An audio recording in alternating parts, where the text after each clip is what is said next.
Нынешний курортный сезон в Абхазии опережает прошлогодние показатели. В прошлом году Рицинский реликтовый национальный парк только за майскую декаду посетило 9 тысяч человек. За аналогичный период прошлого года посетили 16,5 тысяч людей. Можно сказать, что только сейчас курортный сезон на Рице вступает в законные права. Дальше разгар лета, а затем бархатный сезон. Но сегодня мы постараемся узнать, готов ли сам парк к принятию огромного количества гостей.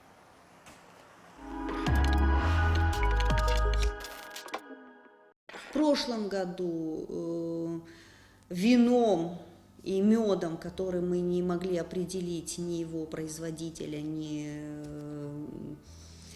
что же это такое за продукция, занимался Госстандарт. Я понимаю, что они работают параллельно вместе с нашей службой.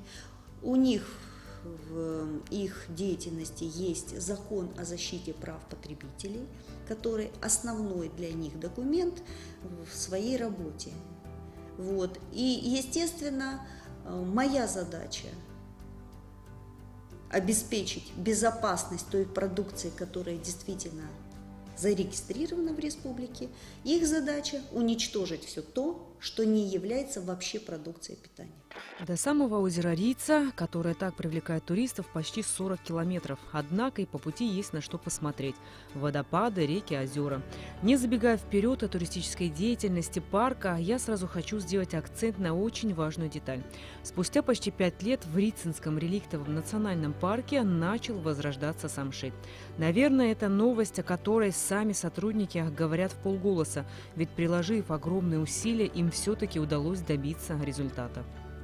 Нигде нету на сегодняшний день фактически естественного возобновления самшита ни на юге России, ни на Кавказе. У нас самшит дал вегетацию хорошую, у нас молодняк пошел, у нас отростки пошли. В этом году мы провели развлечения, огневка появилась у нас. Вот, и дали мы знать министерству Савелию Михайловичу. Он быстро отреагировал, приехали, подлечили. И все, затишье. Насколько оно протянется, не знаю. Я думаю, до конца мы сезона протянем без лечения. Так что с самшитом явно борьба прошла. Плодоносное дерево, вот посмотрите, вот здесь вот семя, где у нас, вот, которое со временем осыпется, пойдет под рост у нас. Вот, пожалуйста. И также во всех лесах у нас будет. Мы, честно говоря, довольны тем, что мы постарались сохранить.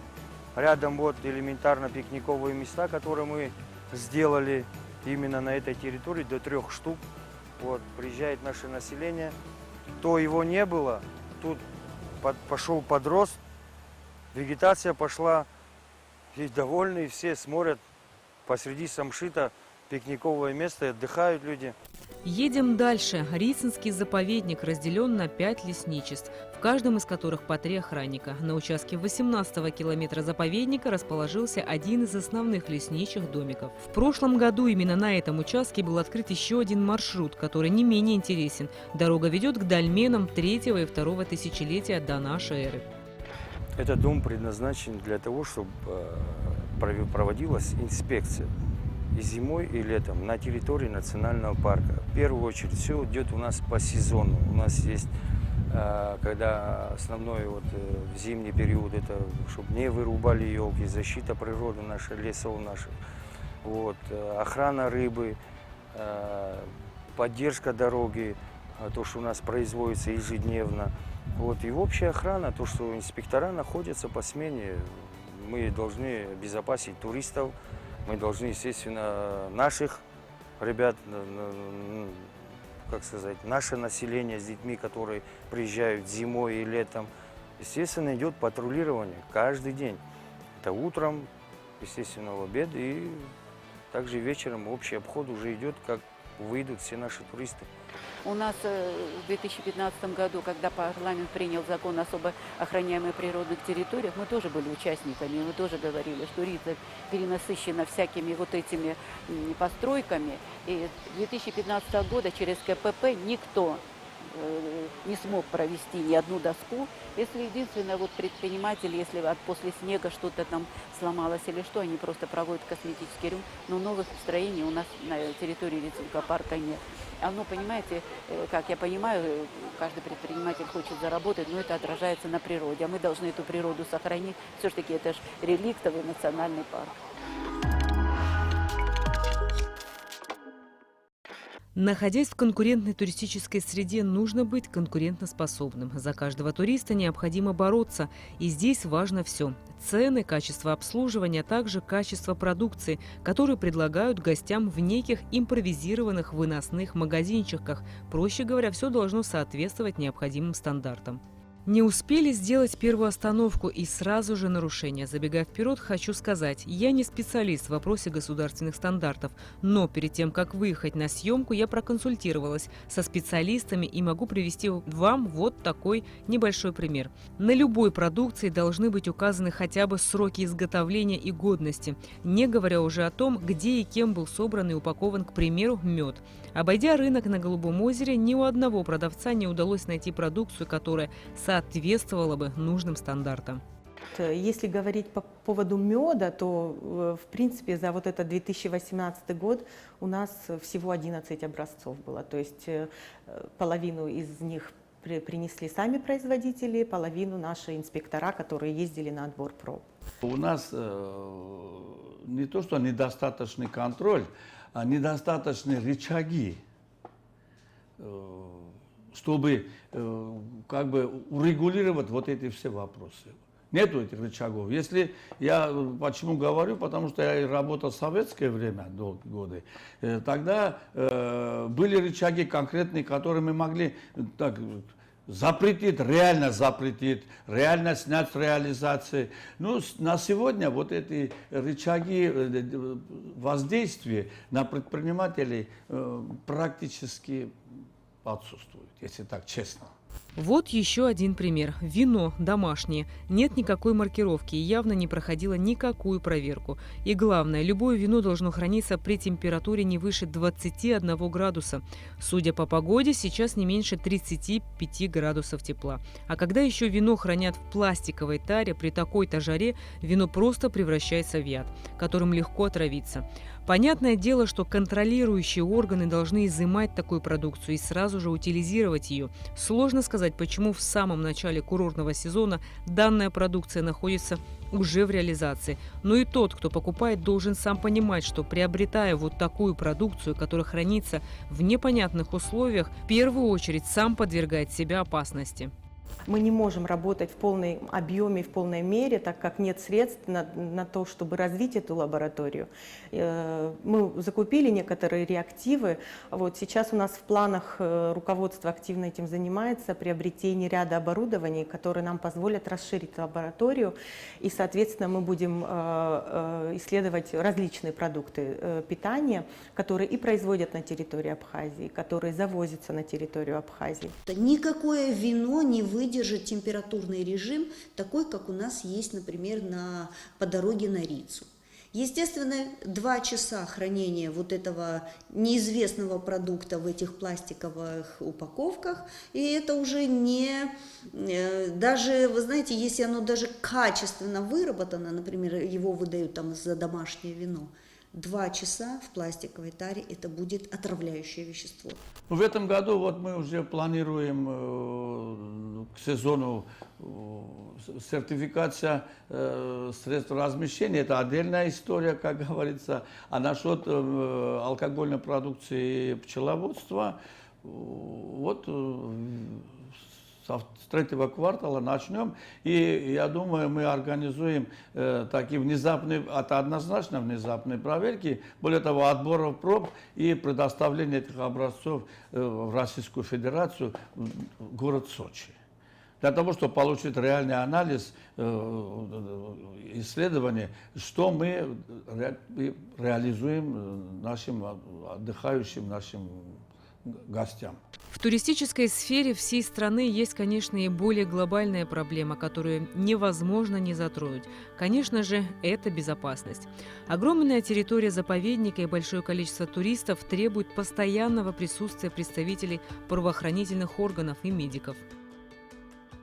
Конечно, нам бы хотелось, чтобы турист, когда находится в Рицинском парке, чувствовал себя безопасно, защищен, чтобы было здесь чисто, уютно, красиво. Вот, и поэтому вот в этом месте находился какие-то уродливые такие вагончики, где ютились милиция, инспектора охраны, медпункта вообще не было. И мы, конечно, своим долгом решили, чтобы сделать такое симпатичное здание, которое вписывается в природу, под дерево, знаете, чтобы оно не было кричащим. И вот у нас на первом этаже медпункт, где получают туристы квалифицированную медицинскую помощь, и милиция, где, не дай бог, конечно, чтобы, не дай бог, какое что-нибудь случилось, чтобы милиция могла оказать помощь и оказать содействие. На втором этаже у нас зал заседания, где мы проводим совещания, и инспектора охраны. Раньше инспектора охраны просто они ютились в каких-то, знаете, то в машине спали, то в вагончиках, и они не несли круглосуточное дежурство. Теперь инспектора у нас, они несут круглосуточное дежурство, они не уходят ни зимой, ни летом. У нас летом, конечно, основная нагрузка, но зимой тоже, потому что у нас большой снег. Бывают туристы хотят приехать посмотреть заснеженную Рицу, поднимаются, а машина у них как-то то сломалась, то еще что-то, поэтому мы здесь как вовремя, инспектора вовремя могут оказать помощь и оказать содействие нашему туристу.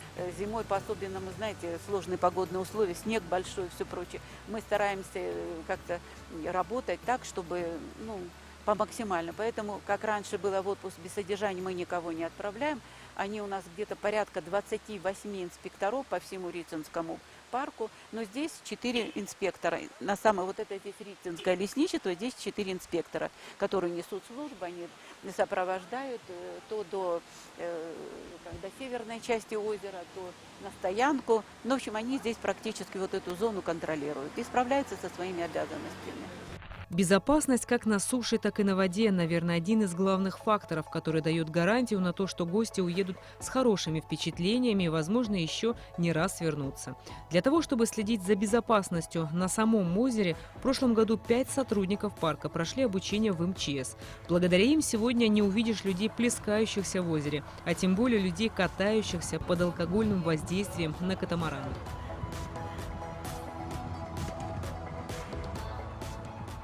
Все хотят купаться, но мы не разрешаем. На озере категорически купаться запрещено. Мы уже к сезону подготовились полностью. Это уже новая лодка нам дали в этом году, мотор новый. Все, что имеем, все нам надо, говорим начальству, они нам дают. И стараемся, что мы тоже их подвели. Есть на Рице и режимный объект – станция деривационного типа. В машинном зале 3 турбины. Именно отсюда поступает ток, питающий хозяйственные объекты на озере. С первого взгляда и не скажешь, что практически все оборудование аж 1947 года. Но сотрудники все держат в идеальном состоянии. Для тех, кто здесь работает, можно сказать, 24 часа в сутки, руководство парка организовало все условия. Смотрите сами, комментарии здесь излишни.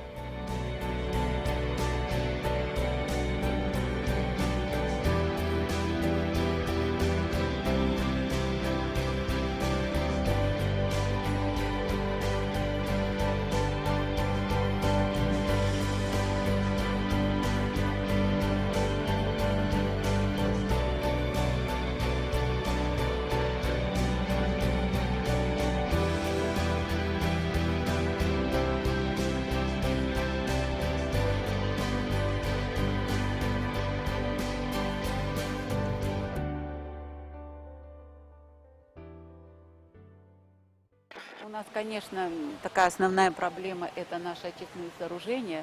Мы обращались к коллегам и в Турции, но опять-таки они нам выставили сумму, которую мы просто не потянем.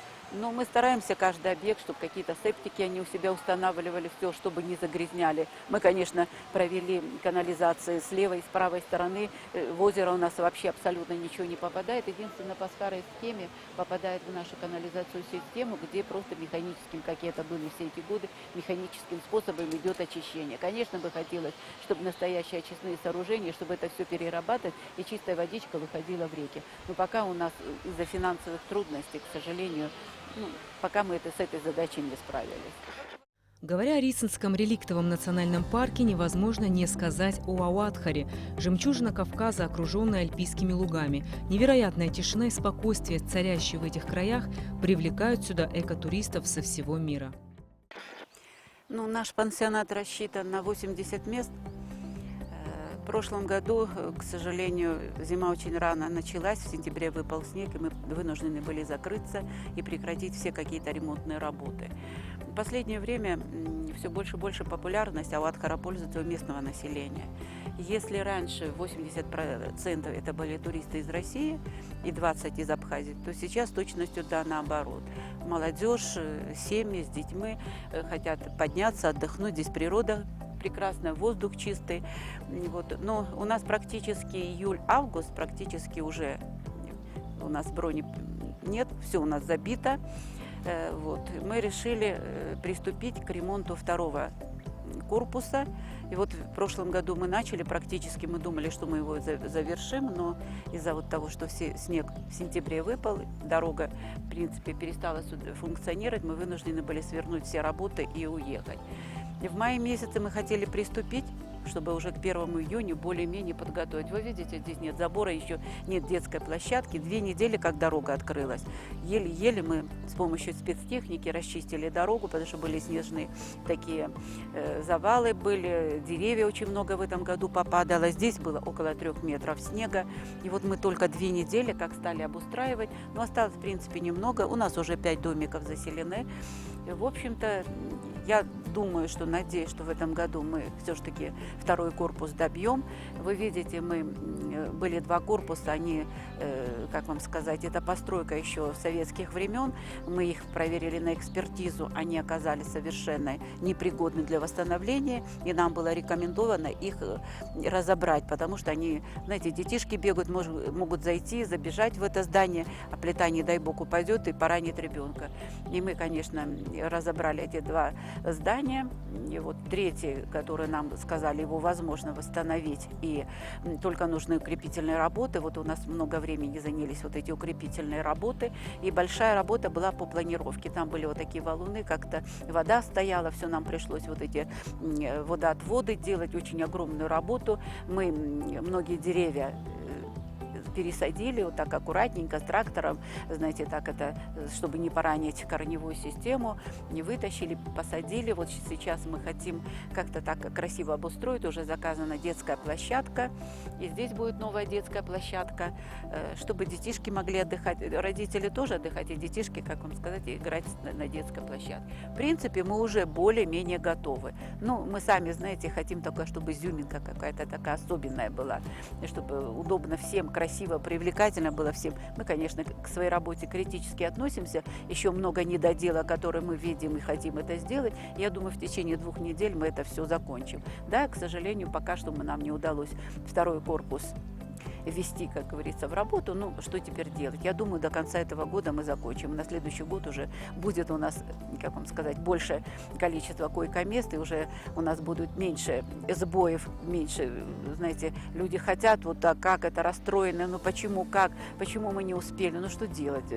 Мы же не можем, понимаете, это горы, здесь затраты большие, нет электроэнергии, мы дизель, здесь топливо, все это затраты большие, но мы хотим, чтобы наше население отдохнуло, поправило свои нервы, потому что все после войны, знаете, это же у всех нервные срывы, нервные какие-то расстройства, а здесь как-то отдыхают, успокаиваются. Мы хотим, чтобы как-то люди отсюда уехали такие полные энергии, полные, как говорится, бодрости, духа, с хорошим настроением уехали из нашей Ауатхара.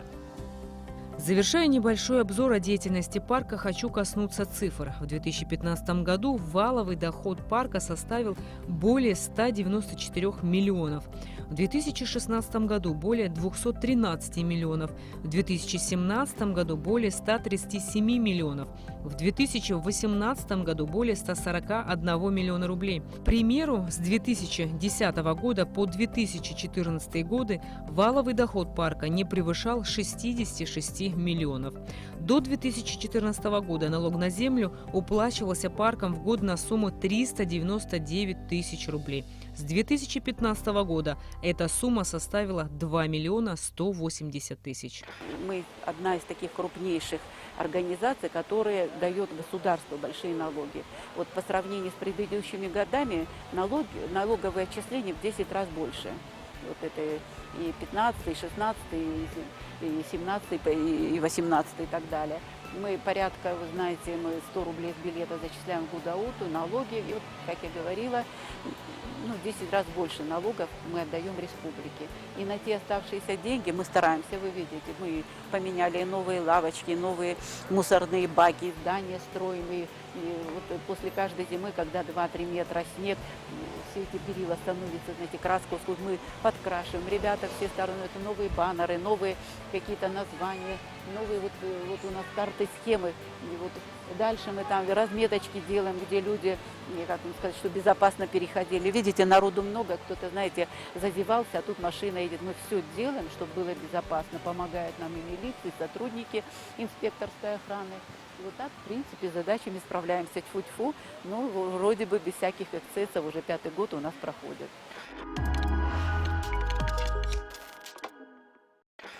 Лучше гор могут быть только горы. Наверное, с этим мнением согласится каждый, кто хоть раз бывал в горах. И если вы хотите увидеть нетронутую природу, то сейчас же садитесь в машину и езжайте в Ауатхару. С вами была Рената Шакаль.